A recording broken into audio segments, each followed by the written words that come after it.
গোলাপি, তুমি প্রত্যেকটা খাবার একটু একটু করে মুখে দিয়া এটার অবস্থা কি আমার কও, চেক করো।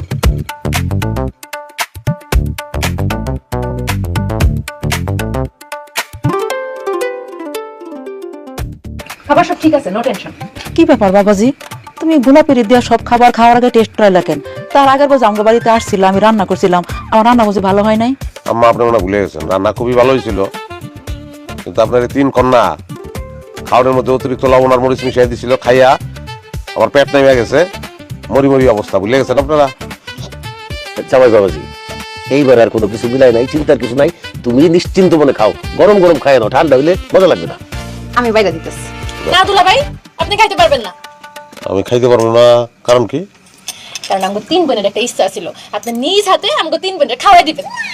আমগো অনেক দিনের ইচ্ছা দুলা ভাই, আপনি আমগো খাওয়াই দিবেন, আজকে আপনি সেই ইচ্ছা পূরণ করে দেন। কি কইতেছো তোমরা?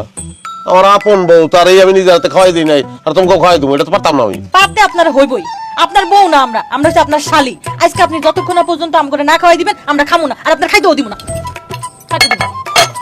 ভালো বিপদের ভিতরে বললাম আমি। সেই বিপদের কি হইলো? তোমার শালীরা একটু আবদার করছে খাওয়া দিতে, দাও না খাওয়ায়া।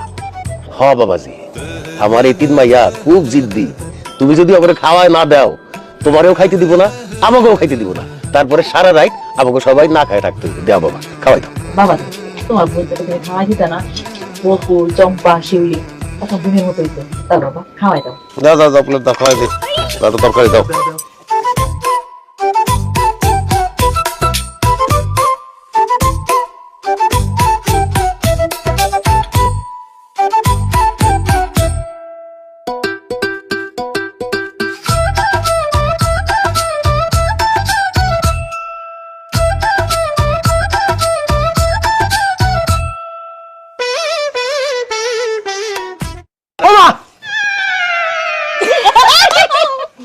আগে গুলি তো পারতা, ডাইরেক্ট আঙ্গুলি খাওয়াইতাম, ভাত না খাওয়াইয়া।